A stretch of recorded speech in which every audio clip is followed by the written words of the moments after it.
Share screen saya sudah terlihat. Terlihat, Bu. Kita mulai aja ya. Bismillahirrahmanirrahim. Assalamualaikum warahmatullahi wabarakatuh. Waalaikumsalam warahmatullahi wabarakatuh. Waalaikumsalam. Oke.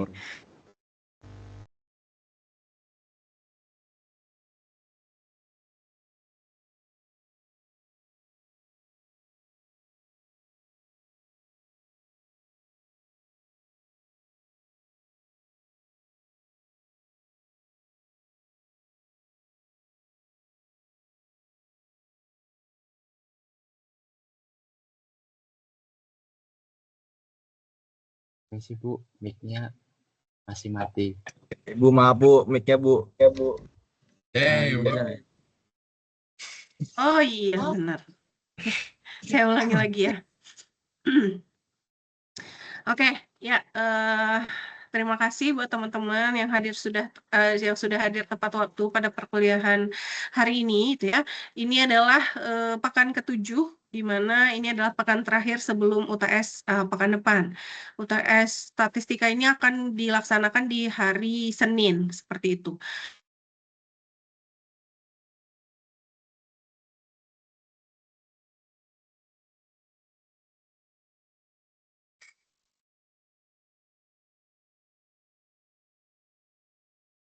Ibu maaf, mati lagi Bu mic-nya Bu, maaf. Izin Bu. Izin Bu, maaf Bu. Belum nyala Bu. Mic-nya. Kenapa mati-mati terus ya? Oke. Ini terdengar? Terdengar Bu, Terdengar. terdengar. Apa ya? Oh, oke lah, kita coba lagi. Nanti kalau mati lagi, kabarin lagi. Padahal saya nggak mencet apa-apa. Oke, nah untuk materi pekan ke-7 ini, teman-teman akan mempelajari eksplorasi data satu dimensi dengan menggunakan box plot. Nanti akan saya demokan bagaimana sebenarnya kita menggunakan box plot itu sendiri. Oke, topiknya itu adalah ketepatan eksplorasi data, ketepatan menentukan ukuran penyebaran dengan menggunakan box plot. Nah, salah satu parameter untuk kita mengetahui ukuran posisi data itu adalah kita menghitung jangkauan antar kuartil atau kita menghitung kuartil dari data. Nah, ukuran posisi atau letak dari kumpulan data itu dibagi menjadi 3, yaitu kuartil, desil, dan persentil. Jadi kalau kuartil itu data dibagi menjadi 4 bagian, yang mana nanti akan ada parameter kuartil pertama, kuartil kedua, dan kuartil ketiga. Nah, sedangkan desil itu adalah data dibagi menjadi 10 kelompok atau 10 bagian. Jadi kalau median itu membagi data menjadi 2, kalau kuartil itu membagi data menjadi 4, kalau desil itu membagi data menjadi 10, dan persentil itu membagi data menjadi 100, seperti itu. Nah, yang akan kita pelajari hari ini adalah JAK, jarak antar kuartil, atau kita belajar bagaimana menghitung kuartil 1, kuartil 2, dan kuartil 3. Nah, cara menentukan kuartil, pertama datanya diurutkan terlebih dahulu. Jadi kalau kita punya sekumpulan data, hal pertama yang harus kita lakukan itu adalah mengurutkan data, dari data yang terkecil hingga data yang terbesar. Nah, setelah data kita urutkan, langkah selanjutnya adalah kita menentukan posisi kuartilnya. Jadi, sebelum kita tahu nilai kuartilnya, kita tahu dulu posisi kuartilnya. Kalau teman-teman ingin menghitung kuartil 1 atau kuartil bawah, cara menghitungnya adalah 1 dalam kurung N plus 1 dibagi 4. Nah, N ini adalah jumlah datanya. Ya, sedangkan kuartil tengah atau Q2 itu 2/4 atau setengah, ya, setengah dari N plus 1, seperti itu. Sedangkan kuartil atas itu adalah 3/4 atau 0,75 dari N plus 1. Ini masih posisi kuartilnya, ya. Posisi kuartilnya data keberapa sih? Seperti itu. Nah, untuk nilai kuartilnya, cara mencarinya adalah misal, kalau posisi kuartilnya adalah 2,25, kuartil 1 berada di 2,25, maka cara mencari nilainya adalah data kedua ditambah 1/4 dikali data ketiga dikurang data kedua. Seperti itu. Jadi kalau 2,25 itu kan kalau posisi 2,25 itu kan terletak di antara data kedua dan data ketiga. Makanya ini X3 dikurang X2. Seperti itu. Ini yang dikurangkan adalah nilai dari data ketiga dikurangi dengan nilai dari data kedua. Nah, begitu pula dengan kuartil 2. Kalau posisi kuartil 2 itu adalah 2,5, nah itu masih sama, tetapi pengalinya berbeda, yaitu 0,5. Jadi ingat, kalau kuartil 1 pengalinya adalah 1/4, kuartil 2 pengalinya adalah setengah, kuartil 3 pengalinya adalah 3/4 atau 0,75. Nah, sekarang kita lihat posisinya berada di antara data apa. Maka nanti di dalam kurung ini menyesuaikan posisi paling besar dikurang dengan posisi paling kecil. Nilainya, bukan posisinya. Jadi, kalau dia berada di 2,75, maka data kedua ditambah 0,75 dikali X3 dikurang X2. Nah, itu adalah cara kita mencari nilai dari setiap kuartil. Kalau ini, itu adalah rumus untuk mencari posisi kuartil itu ada di mana. Seperti itu. Oke, nah kalau jarak antar kuartil, apa itu jarak antar kuartil? Jadi kalau JAK itu mengukur penyebaran 50% data di tengah-tengah setelah data diurutkan mulai dari nilai terkecil sampai terbesar. Sehingga digunakan data K1 sampai K3. Maka rumus untuk jarak antar kuartil itu adalah K3 dikurang K1. Ya, itu adalah rumus untuk menghitung JAK. Nah, coba kalau dari soal ini, ya, coba dicari. Pertama, urutkan dulu. Tadi langkah-langkahnya adalah kalau kita punya kumpulan data, ya, kemudian kita ingin mencari kuartil 1, kuartil 2, dan kuartil 3, kita urutkan terlebih dahulu, ya.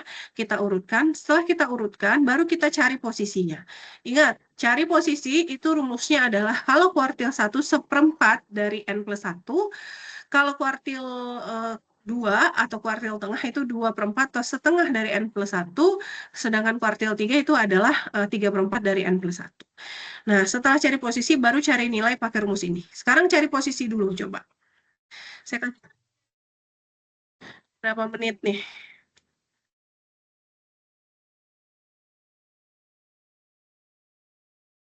Tanya dulu, nanti baru kita cari hasilnya. Nanti saya tanya deh. Siapa nih? Share screen-nya masih terlihat kan? Masih Bu, masih. Oke, saya accept dulu nih. Coba cari posisinya dulu. Posisi dari kuartil. Ingat, kalau kuartil 1 posisinya adalah 1/4 dari N+1, kuartil 2 setengah dari N+1, kuartil 3 3/4 dari N+1. N-nya berapa? Datanya berapa itu? Jumlah datanya. 1, 2, 3, 4, 5, 6, 7, 8, 9, 10, 11, 12. Jumlah datanya adalah 12. Nah, sekarang cari dulu posisinya.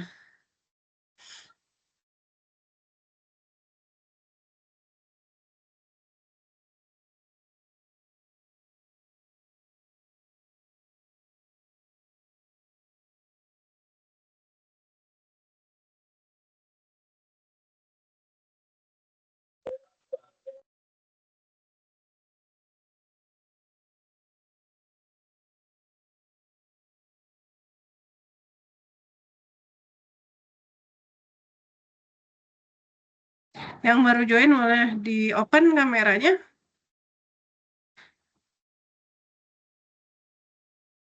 Sekarang kita lagi menghitung posisi kuartil dari data yang ada di layar.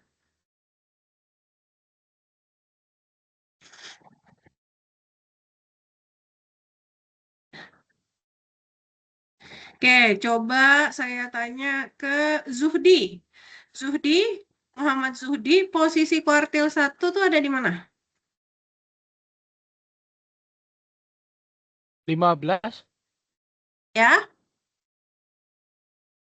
di 15 Bu.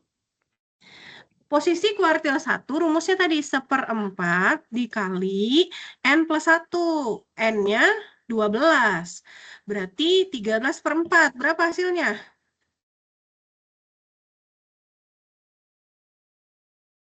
Tiga. Berapa 13 bagi 4? Berapa Judi? 3,5. 3,5. Oke. Berarti untuk kuartil 1 posisinya adalah 3,5. Sekarang saya tanya ke Arya. Oke, Muhammad Arya Saputra. Untuk posisi kuartil 2 ada di mana?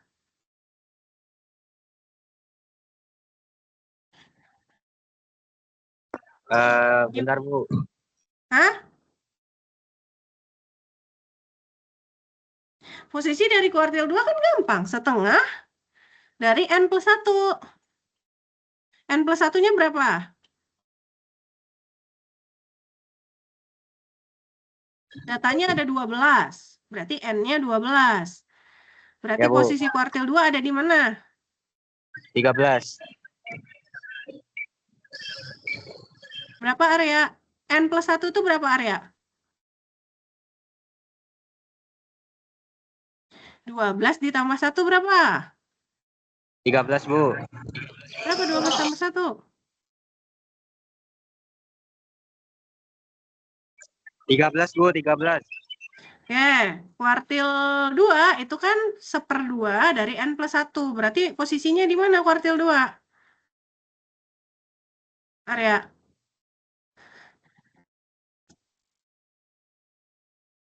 13 dibagi 2 berapa area? Kok lama? 13 dibagi 2? 0,5 Bu. 6,5. Maka untuk kuartil 2 itu posisinya 6,5 ya.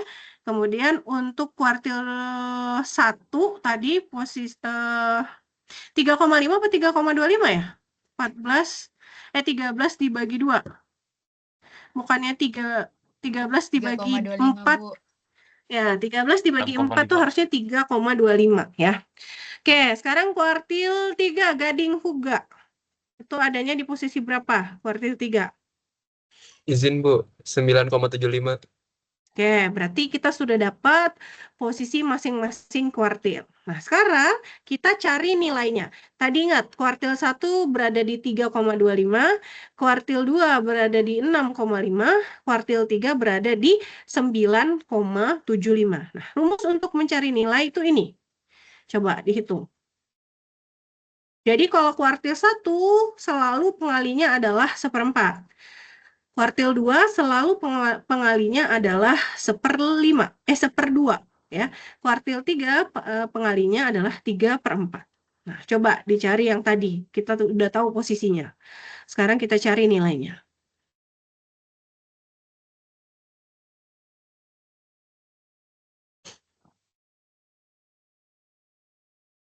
Oke, kalau kuartil 1 berarti apa dikurang apa itu? Data keberapa dikurang data keberapa itu? 5. Kalau dari rumus ini. Siapa yang bisa jawab? Berarti kan ini X 3,25, berarti ini X3 ditambah 0,25 dikali X4 dikurang X3. Nanti lihat dari data kamu yang udah kamu urutkan. Nilai dari data ketiga berapa? Nilai dari data ketiga berapa? Sama nilai data keempat berapa? Seperti itu. Coba saya tanya. Untuk kuartil 1.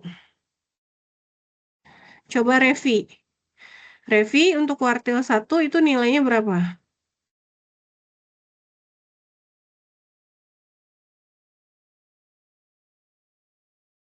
(15) bukan, Bu? Apa? 15 bukan, Bu? Data ketiganya berapa? Data yang ketiga itu tadi itu 9,75. Bukan. Kan tadi kan kita dapat kuartil 1 tuh kan posisinya 3,25, ya kan?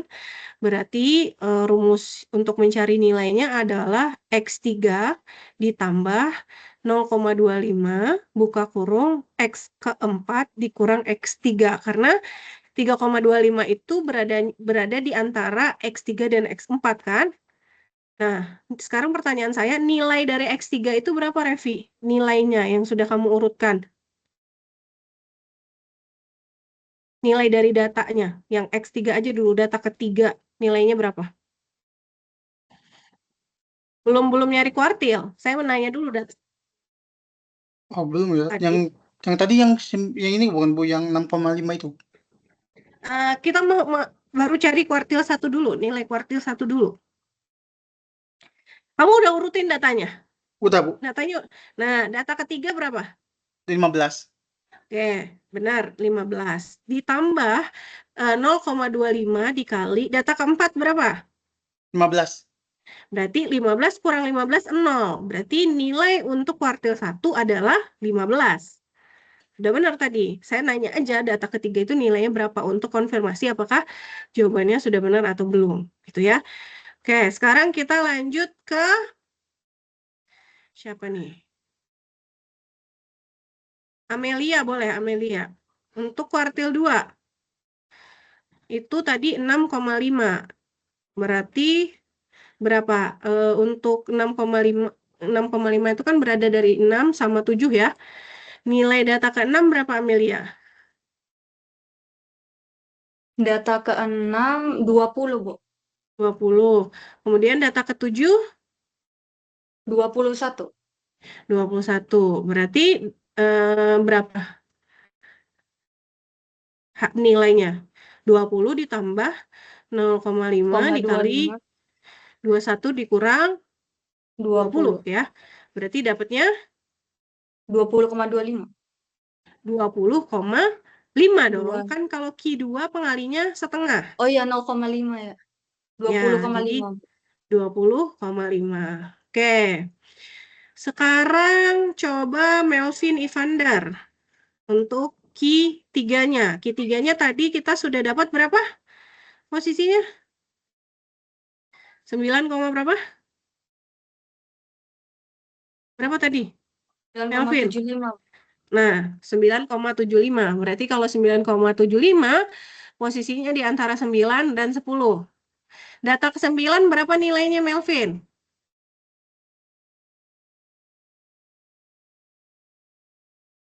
Berapa, Melvin? Dari urutan tadi, dari data tadi diurutkan data ke-9 berapa? Ini diurutkan dulu. Berapa, Melvin?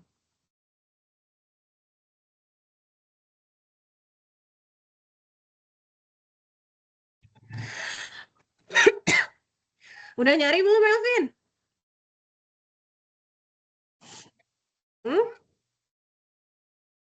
Belum? Oke, kalau belum nggak apa-apa. Kita lanjut ke coba Komang. Komang Arya. Izin, Kuartil Bu. 3. Oke. 29,5, Bu. Data ke-9-nya berapa? Data ke-9-nya 28. 28. Kemudian data ke-10-nya? Data ke-10-nya 30. 30. Berarti tadi 28 ditambah berapa? 28 ditambah 0,75 dikali 30 2. dikurang 28, Bu. Dikali 2. 1,5. Berarti 29,5 ya? 29,5. Ya, Bu. Oke. Ya. Kita lihat ya. Benar ya. Jadi posisinya 3,25. Q2 6,5. Q3 9,75. Q1 nilainya 15, Q2 nilainya 20,5, Q3 nilainya adalah 29,5. Ini yang saya bilang tadi, dari data yang ada kita urutkan dulu terlebih dahulu ya, dari yang terkecil hingga terbesar seperti itu. Nah, itulah cara untuk mencari kuartil. Nah, nanti teman-teman bisa menggunakan rumus ini kuartil.exc ya. Kalau kita menggunakan kuartil.exc, kita bisa menghitung kuartil 1, kuartil 2, kuartil 3 dan nilai minimum dan maksimum. Jadi kalau nilai minimum maksimum itu dia pakai 0, nanti akan saya coba demokan, sedangkan maksimum itu pakai nilai 4, seperti itu. Atau teman-teman pakai kuartil.inc. Nah, itu cuma bisa menghitung kuartil 1, 2, dan 3 saja. Jadi ini adalah rumus Excel yang bisa teman-teman gunakan untuk menghitung kuartil. Oke. Nah, ini nanti silahkan diikuti. Nanti saya juga akan demo ya untuk mencari kuartil ini. Oke. Nah, coba saya contohkan dulu di Excel ya.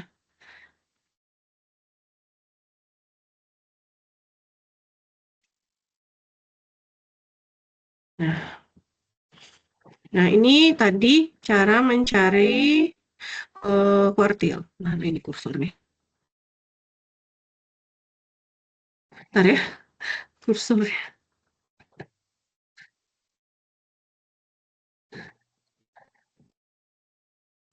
Kursornya menghilang.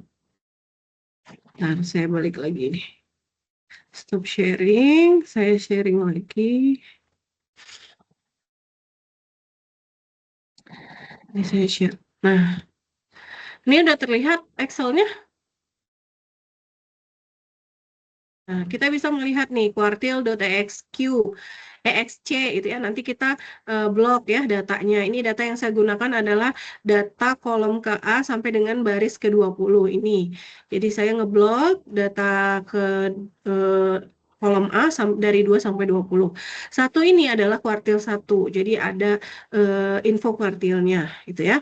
Kalau K2 belakangnya 2 ya. Kalau K3 belakangnya 3 ya. Nah, kalau maksimum belakangnya 4. Nah, kalau EXC ini tadi berarti di slide salah ya. INC itu yang ada minimum maksimumnya gitu ya. Kalau di EXC nggak ada, berarti ini tuh maksimum itu 4 ya. Kalau minimum itu adalah 0 belakangnya.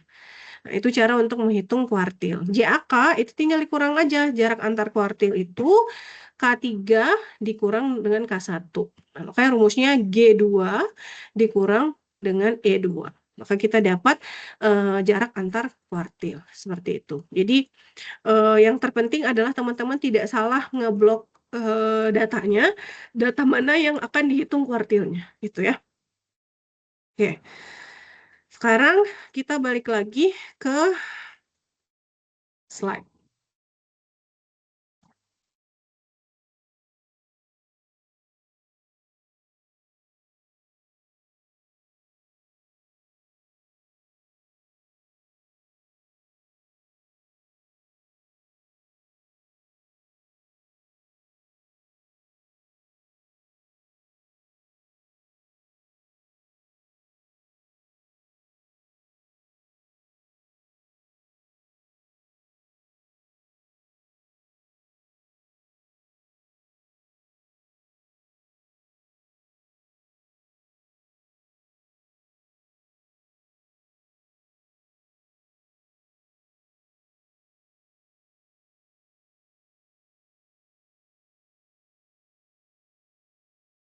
Ngelek.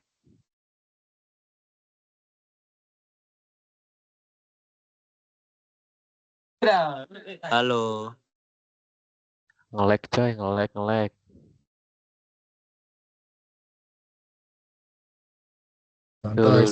Santai, jangan rusuh. Santai. Halo, Mo. Halo, Mo. Waduh, supply gratis. Dika di mana Dika? Hei, Dika lu kok bisa? Halo, Mo. Dika ini ngapain Dika? Fuck you, Syahroni.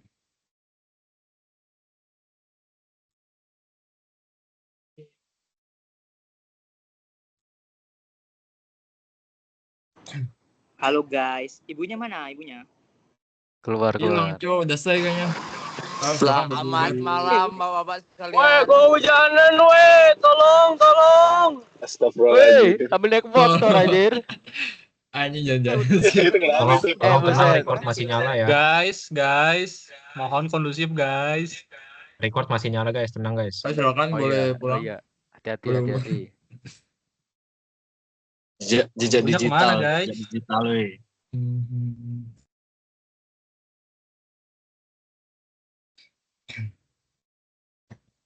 Hey, what the fuck? Lagi di mana ini guys? Lagi di luar, untung cepat bangsat. Untung di villa. Di villa ya. Guys, ibunya mana guys?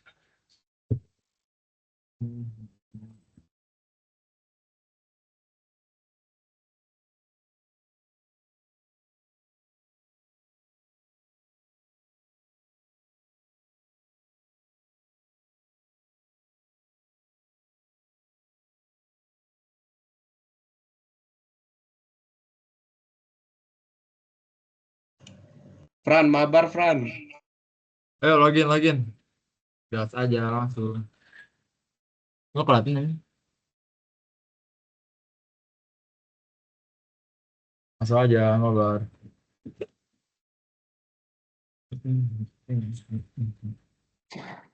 Suara saya sudah terdengar? Wih, Sudah, Bu. Sudah, Bu. Nah, ya. Oke, kita lanjut. Ya, nanti teman-teman bisa coba latihan ini menggunakan Excel atau menggunakan kertas juga boleh untuk menghitung kuartil 1, kuartil 2, dan kuartil ketiga. Dan jarak antar kuartil ya. Kita lanjut saja. Oke, nah tadi kita sudah mempelajari terkait kuartil atau ukuran posisi data. Kemudian bab selanjutnya atau subbab selanjutnya yang kita pelajari itu adalah EDA, analisis eksplorasi data. Analisis eksplorasi data itu adalah suatu pendekatan yang digunakan untuk menganalisis data menggunakan berbagai teknik, ya, khususnya secara grafis. Nah, teknik-teknik EDA ini kita bisa menggunakan ukuran-ukuran statistik yang kita sudah pelajari sebelumnya, yaitu pemusatan data, kita bisa menggunakan mean, median, modus, ya, penyebaran data apa? Minggu lalu. Apa? Parameter penyebaran data yang kita coba hitung minggu lalu. Interval. Bukan interval, apa? Variansi, ya kan? Variansi dan simpangan baku itu adalah untuk ukuran penyebaran data. Kalau posisi atau letak tadi kita belajar yang namanya kuartil, ya. Posisi atau letak itu banyak, nggak hanya kuartil, ada desil, ada persentil tadi ya, ada median. Nah, itu adalah posisi atau letak dari data. Nah, kemudian kita juga sudah belajar bagaimana menggambarkan dengan menggunakan histogram di sini ya. Kemudian hari ini kita akan pelajari plotting statistik sederhana dengan menggunakan box plot ya. Nanti setelah UTS kita pelajari yang namanya korelasi dan interkorelasi.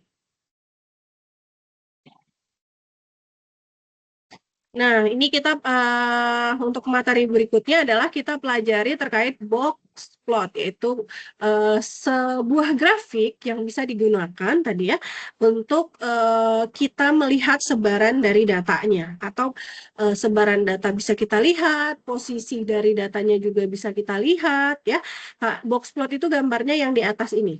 Ya, box plot itu gambarnya yang di atas ini, kita nanti tahu interpretasi apa yang bisa kita simpulkan dari box plot ini, ya. Nah, kita lihat, box plot merupakan bentuk penyajian data hanya menggunakan 5 ukuran statistik. Jadi di box plot itu ada 5 ukuran statistik yang kita hitung. Yang pertama adalah nilai minimumnya, kemudian kuartil 1-nya, kuartil 2 atau mediannya, kuartil 3, dan nilai maksimumnya. Jadi kalau digambar posisinya adalah ini adalah minimumnya, ini adalah maksimumnya, ini adalah kuartil 1, garis ini, garis kotak ini yang sebelah kiri itu adalah kuartil 1, median itu adalah garis tengahnya, kemudian garis yang di kotak paling luar ini adalah kuartil 3-nya. Nah, nanti kita lihat ya. Nah, selain itu, di kuartil itu kita mengenal yang namanya nanti ada pagar dalam bawah, pagar dalam atas, sama pagar luar bawah dan pagar luar atas. Untuk apa? Untuk melihat seberapa banyak pencilan. Pencilan itu adalah outliers ya, yang dia datanya itu berbeda dari kumpulan data yang ada, gitu ya. Oke. Dalam statistika deskriptif, sebuah box plot itu merupakan salah satu chart yang dapat digunakan dalam EDA tadi, Exploratory Data Analytic, gitu ya. Box plot ini bisa kita gunakan untuk mendukung EDA, ya. Kemudian box plot ini menggambarkan mengenai distribusi dari data dan kemiringannya. Kemarin kita pelajari ya, apakah dia simetris, apakah dia negatif skewness atau dia positif skewness. Nah, dari box plot ini kita bisa menyimpulkannya, gitu ya. Kemudian kita tahu rata-ratanya ya, karena di box plot ini dia sangat sangat informatif atau sangat kaya ya. Jadi kita bisa mengambil beberapa kesimpulan dengan satu gambar kotak ini saja, gitu ya. Nah, kita lihat. Oke, ini minimum skornya, ini maksimum skornya, ini kuartil 1 tadi udah ya, ini kuartil 2, ini median atau kuartil, ini kuartil 3 ya, ini median atau kuartil 2-nya. JAK itu adalah ukuran si kotaknya ini. Jarak antar kuartil atau interquartile range itu adalah K3 dikurang dengan K1 ya. Oke. Di sini pertanyaannya adalah mengapa box plot ini sangat berguna ya? Karena kalau dia simetris, kalau penyebaran datanya itu simetrik atau distribusi datanya simetrik, box plot itu membagi data menjadi tepat 25%, 25%. Ini 25%, 25%, 25%, 25%, gitu ya. Jadi box plot itu membagi data menjadi beberapa bagian yang masing-masing berisi 25% dari data dalam set itu. Ya. Nah, box plot berguna karena memberikan ringkasan visualisasi dari data yang memungkinkan peneliti untuk dengan cepat mengidentifikasi rata-ratanya, penyebarannya, dan tanda-tanda kemiringannya atau skewness-nya. Jadi dengan satu gambar ini kita bisa menginterpretasikan atau memberikan kesimpulan, beberapa kesimpulan yang bisa kita tarik ya dari gambar ini. Oke, kita lihat. Box plot berguna menunjukkan rataan data. Jadi misalnya kayak gini nih. Kita lihat ada dua box plot ya. Di sini itu tentang apa ya? Pokoknya dia membandingkan metals dengan non-metals. Electron affinity gitu ya. Electron affinity antara metals dan non-metals. Kalau dari sini kita bisa melihat ya, rata-rata ya di sini ya. Median adalah nilai rata-rata dari sekumpulan data dan ditunjukkan oleh garis yang membagi kotak menjadi dua bagian. Setengah skor lebih besar dari atau sama dengan nilai dan setengahnya kurang. Jadi kalau kita lihat dari sini, berarti rata-rata dari metals ini tuh lebih kecil dibandingkan dengan non-metals. Karena metals ini mediannya itu adalah 43,07. Sedangkan non-metals itu mediannya ada di 165,57. Nah, itu adalah kesimpulan pertama yang bisa kita dapat dari box plot. Yang kedua itu adalah kemiringannya. Jadi kalau teman-teman melihat gambar box plot yang garis tengahnya tepat membagi sama rata, dua kotak ini itu disebut normal distribution atau symmetric distribution. Tetapi ketika garis tengahnya itu mendekati K1-nya, lihat ini garis tengah ini lebih mepet kan ke K1, maka kemiringannya itu adalah kemiringan positif. Ya. Begitu pula dengan kemiringan negatif. Kalau kemiringan negatif, Q2-nya itu mepetnya atau dia berdekatan dengan K3-nya. Seperti itu. Jadi dari gambar box plot ini ternyata kita bisa menyimpulkan kemiringan datanya atau distribusi datanya. Apakah dia simetrik atau normal, ataukah dia positif ataupun dia negatif. Kita lihat dari nilai Q2-nya atau K2-nya. Apakah dia pas di tengah-tengah kotak atau dia lebih dekat ke K1 atau dia lebih dekat ke K3. Seperti itu. Nah, itu adalah kesimpulan kedua yang bisa kita ambil dengan kita melihat gambar box plot. Kemudian apalagi? Oh, kita bisa menggunakan box plot ini untuk melihat dispersi dataset. Jadi dispersi itu adalah variabilitas dataset. Jadi kalau teman-teman lihat ini ya, nih. Nah, ini dispersinya. Ini adalah metals. Kita lihat ukuran kotaknya lebih kecil ya dibandingkan dengan non-metals. Artinya dispersinya atau variabilitasnya atau heterogenitasnya itu lebih heterogen yang kotaknya lebih besar dibandingkan yang kotaknya lebih kecil. Artinya kalau kotaknya lebih besar, penyebarannya luas. Ya, penyebarannya lebih luas dibandingkan dengan kotak yang lebih kecil. Kalau dia kecil ya, datanya ya di sekitaran itu saja gitu ya penyebaran. Sedangkan kalau yang non metal ini kan kotaknya lebih luas, maka kita bisa lihat di variabilitas dari datanya itu lebih beragam. Nah, itu adalah kesimpulan ketiga yang bisa kita ambil dari box plot, yaitu kita lihat jarak antar kuartilnya.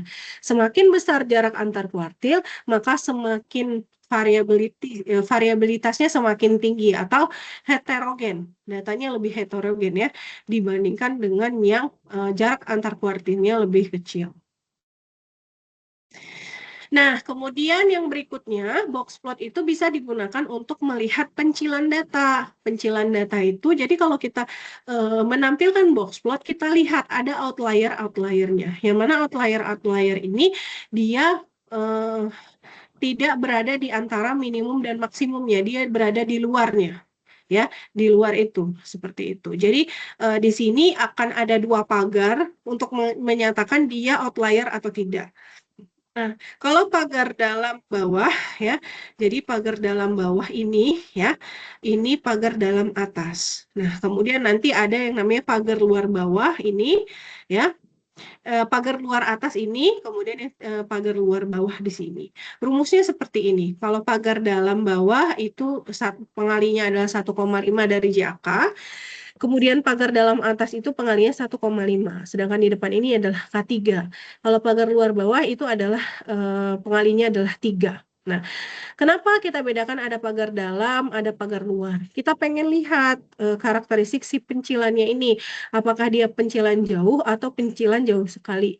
Kalau datanya di antara pagar dalam dan pagar luar, misalnya ada titik di sini, ya, berarti dia adalah pencilan jauh. Tetapi kalau dia jauh di atas pagar luar, itu artinya dia adalah pencilan jauh sekali. Ya, jadi ada 4 hal yang bisa kita simpulkan ketika kita melihat box plot dan kita mencari nilainya. Jadi kalau box plot itu kita terkadang tidak hanya bisa menyimpulkan dari visualisasinya saja, tetapi kita harus menghitung nilai K1, K2-nya, K3-nya, kemudian pagar dalam, pagar bawah, sehingga kita bisa menyimpulkan 4 hal ini, yaitu median dan rata-rata, distribusi data dan kemiringannya, dispersion data, dan outlier-nya. Seperti itu. Jadi dia sangat powerful ya box plot ini. Kita kalau menggunakan box plot ini kita bisa menyimpulkan 4 hal ini seperti itu. Oke. Nah, ini contohnya ini tuh kasusnya tentang konsentrasi endorfin pada pelari yang kolaps. Ya. Ini datanya adalah konsentrasi endorfin pada pelari yang kolaps. Ini datanya ada 1, 2, 3, 4, 5, 6, 7, 8, 9, 10, 11 ya. Ada 11 pelari yang dihitung endorfin concentration-nya, kemudian gambar box plot-nya seperti ini. Nah, kemudian kita carilah nilainya. Ya, dari box plot terlihat bahwa data memiliki nilai tengah itu sekitar 110. Kita cari ya, kita cari dari ini. Nanti kayak tadi teman-teman urutkan terlebih dahulu ya. Kemudian teman-teman ini sudah terurut ya. Kalau 11 itu lebih enak, ganjilnya ada di data ke-6 ya. 110 ini adalah K2-nya atau Q2-nya atau kuartil 2-nya. Ya. Kemudian di sini juga kita bisa lihat kalau dia ganjil tuh lebih enak kita menentukan kuartil 1, kuartil 2 dan kuartil 3-nya. Kuartil 1-nya berarti kan dari yang minimum sampai dengan Q2 cari tengah-tengahnya itu adalah 79. Ya, benar nggak? Oke, benar. Nah, untuk kuartil 3 dari K2 sampai dengan maksimum tengah-tengahnya adalah 192. Ya, jadi 162. Maka kuartil 3-nya itu adalah 162. Ya.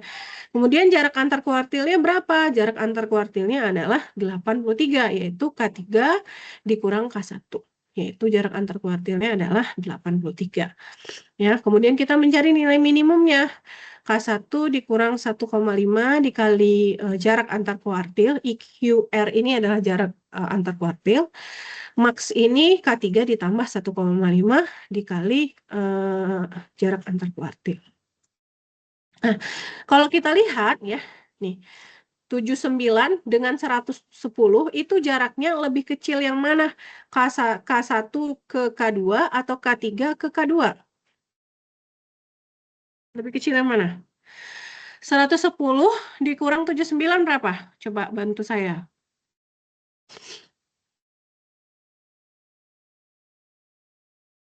31 ya? Bener nggak? 110 ke 79 itu jaraknya kan 31 ya. Kemudian 110 ke 162 jaraknya adalah 52. Maka si K2 itu lebih dekat, dari gambar juga bisa kita lihat, K2 ini lebih dekat dengan K1. Tadi kesimpulannya apa? Kalau K2 lebih dekat dengan K1, dia simetrik, positif atau negatif skew? Kalau K positif ya. Kalau Positif.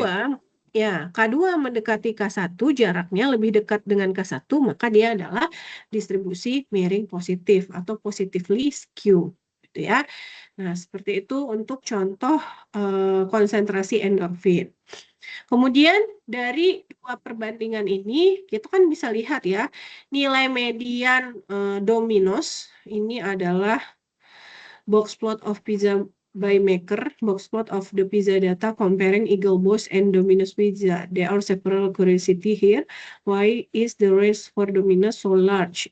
Oke, ini adalah jumlah pizza ya yang bisa mereka buat untuk masing-masing brand Domino's dan Eagle Boys ya. Kalau kita lihat dari dua box plot ini, maka nilai mediannya lebih tinggi Eagle Boys ya, ada di sekitaran 29 sampai 30 ya dibandingkan dengan Domino's. Domino's ini dia beradanya di bawah 27 rata-rata dia membuat pizzanya seperti itu. Ya. Nah, kemudian jarak antar kuartil kita lihat. Nah, box plotnya si Domino's ini kotaknya lebih besar dibandingkan dengan kotaknya si Eagle Boys. Nah, dari sini kita bisa lihat bahwa dispersion datanya atau variabilitas tingginya itu ada di Domino's. Jadi, penyebaran datanya itu variabilitasnya itu lebih tinggi Domino's dibandingkan dengan Eagle Boys. Karena kita lihat kotaknya tuh lebih kecil ya. Kalau kotaknya lebih kecil artinya nanti kalau kita cari, kalau kita punya datanya, jarak antar kuartilnya itu lebih kecil Eagle Boys dibandingkan dengan Domino's. Kemudian kita lihat bentuk sebaran data apakah simetrik. Ini kita asumsikan simetrik aja ya, karena di sini dia nggak ngasih tahu angkanya berapa. Berarti kalau Domino's, dia kemiringannya adalah kemiringan positif, karena K2-nya itu lebih dekat dengan K1. Sedangkan Eagle Boys, ya kita asumsikan ini berada di tengah-tengah. Jadi sebarannya itu lebih simetrik dibandingkan atau terdistribusi normal atau simetrik Eagle Boys dibandingkan dengan Domino's. Seperti itu. Kemudian ada tidak pencilannya. Kalau dari gambar ini kita lihat ya, Eagle Boss ini punya pencilannya, yaitu di sini, di titik-titik luar ini. Itu adalah pencilan. Kalau Domino's itu tidak ada. Nah, akan lebih tepat itu kalau kita punya datanya dan kita cari nilainya. Karena visualisasi ini juga kayak ini nih. Mungkin mata kita lihat simetris, tapi ketika kita hitung K1, K2, K3-nya, kita lihat cari selisihnya, ternyata dia nggak simetris. Maka akan lebih baik kita mencari nilainya. Seperti itu. Oke, nah ini nanti saya contohkan di Excel-nya. Sebentar, saya buka Excel-nya untuk membuat data untuk membuat box plot ya. Nah, Excelnya sudah terlihat. Oke, untuk membuat box plot, kalau dari dua data itu, ini ya, teman-teman tinggal blok aja ini. Ya. Kemudian blok ini. Ya. Kemudian insert. Kemudian cari box and whisker ini. Oke, ini harusnya muncul 2 ya. Oke, kita blok aja langsung keduanya.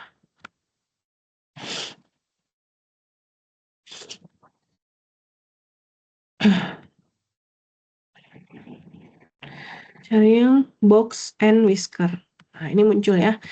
Muncul box plotnya gitu. Jadi cari yang grafiknya adalah box and whisker. Oke, ini saya hapus saja. Nah, kemudian setelah mencari, kan kita bisa lihat ya, kalau kayak gini kan kita cuma bisa lihat, ini kira-kira kayaknya simetris deh. Tapi kan akan lebih baik kita mencari nilainya.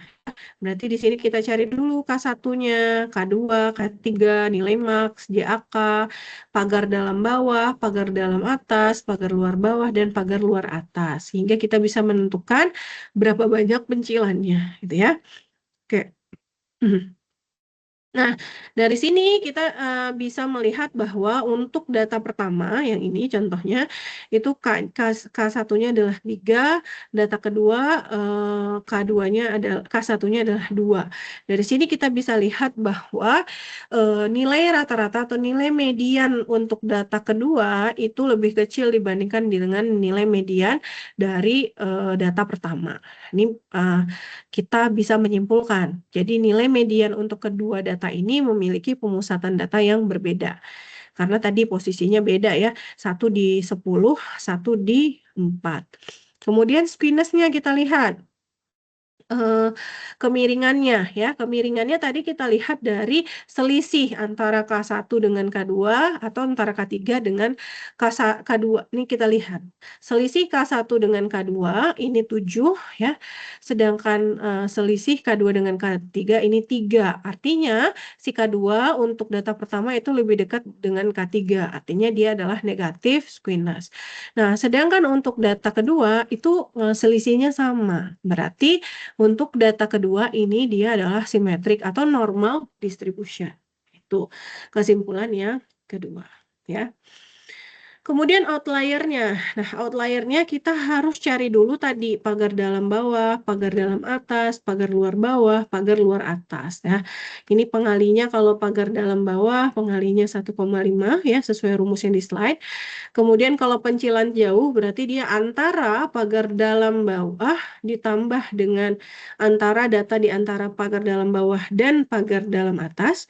Begitu pula kita jumlahkan data di antara pagar luar bawah dan pagar dalam bawah. Jadi bawah dengan bawah, atas dengan atas ya. Ini dia pakai rumusnya count if seperti itu.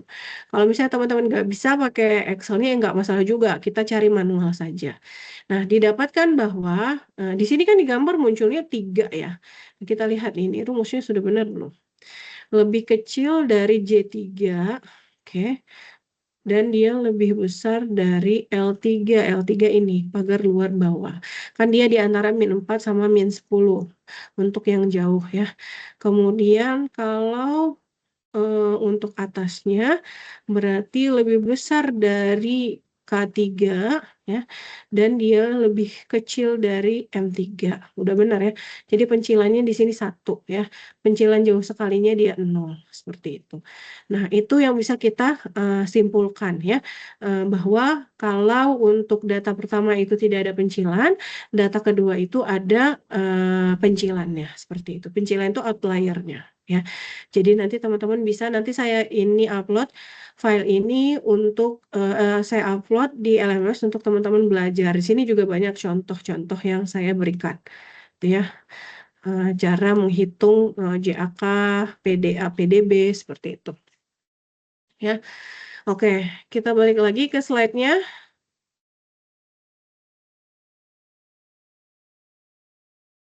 Oke, nanti ini bisa dihitung sendiri ya. Nanti coba masukkan data ini ke Excel dan coba buat box plot-nya. Nah, maka di sini disuruh membuat box plot untuk data aksesoris dan kuantiti secara manual. Nah, ini ada datanya nanti saya berikan gitu ya untuk belajar saja. Teman-teman untuk mencari tadi ya yang saya buat di Excel-nya nilai minimal, kuartil 1, kuartil 2, 3, maksimal, pagar dalam 1. Pagar dalam 1 ini adalah pagar dalam bawah, kemudian di pagar dalam pagar luar bawah ya, pagar dalam bawah itu ya. Tadi itu apa namanya? Saya bingung sendiri. Pagar dalam bawah dan pagar luar bawah. Jadi pagar dalam bawah ini itu adalah pagar dalam 1, pagar dalam 2 ini adalah pagar dalam atas. Ini pagar luar 1 ini adalah pagar luar bawah, pagar luar 2 ini adalah pagar luar atasnya. Seperti itu. Ini nanti ada datanya yang nanti teman-teman bisa coba buat gitu ya. Nah, maka hasilnya dari data tadi didapatkan bahwa hasil dari box dan whisker penyebaran data dari penjualan aksesoris cenderung ke atas, di atas median lebih dari 3. Jadi mediannya itu berada di antara 2 dan 4 gitu ya.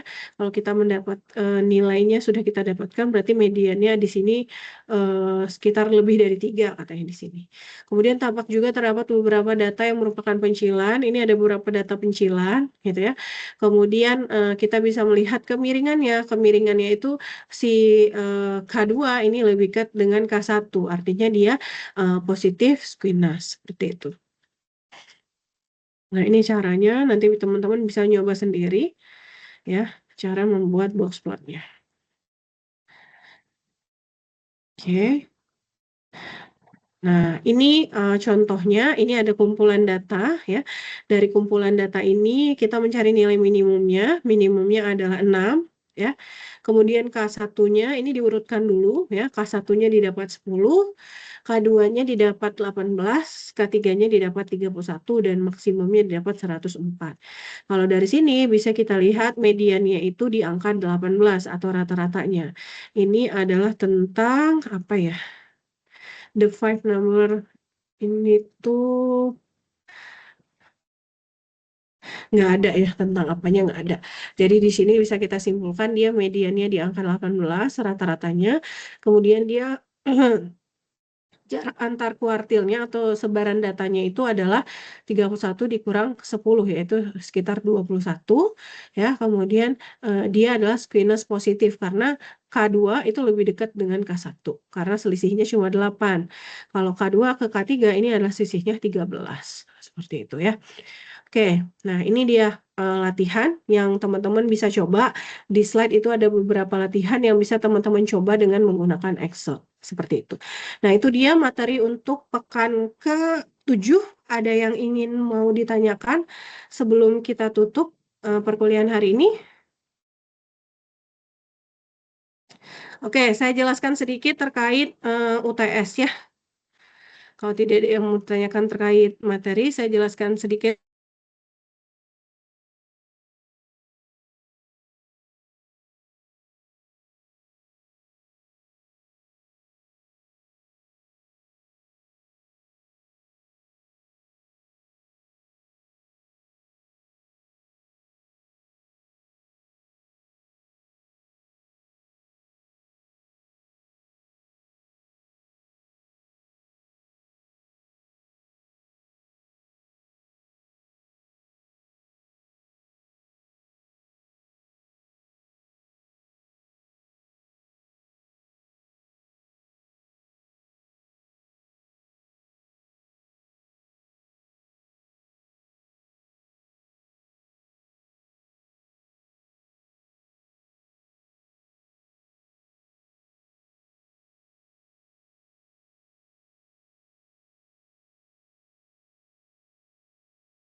Ini udah kelar cuy, kelas.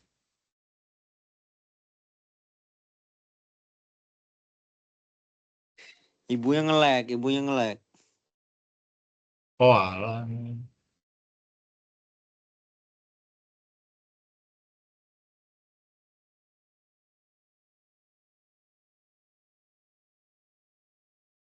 Ini si Dika suka banget coy sama Dia Star Wars learning. nih kayaknya. Mulai main ML coy, Nofran.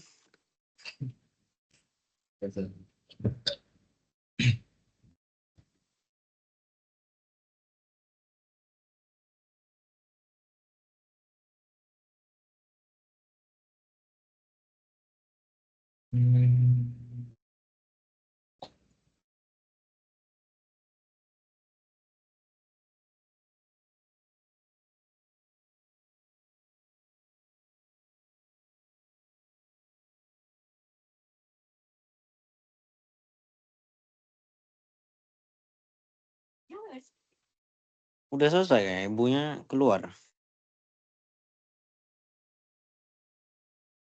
Dia silakan boleh keluar sama. Maaf sih. Enggak sih belum. Apa? Aman. Belum cowok. Set. Manchester. Ngeri. MU nih.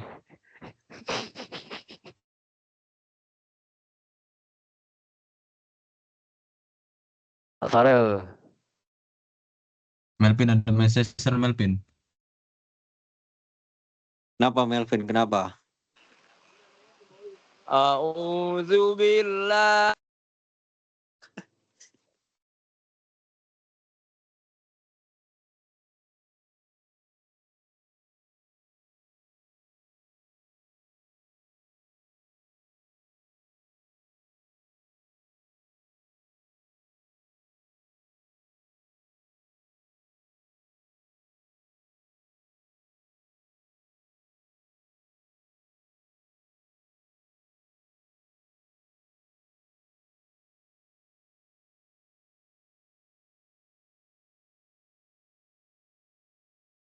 Melvin Arsenal.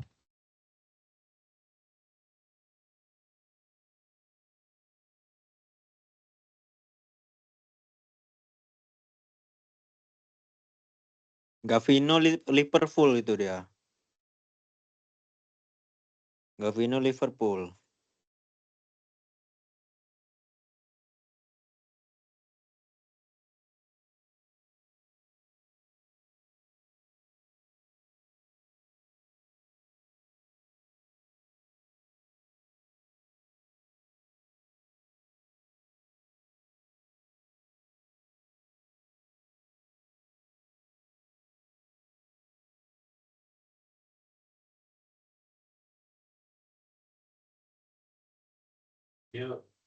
Raffi di mana Raffi?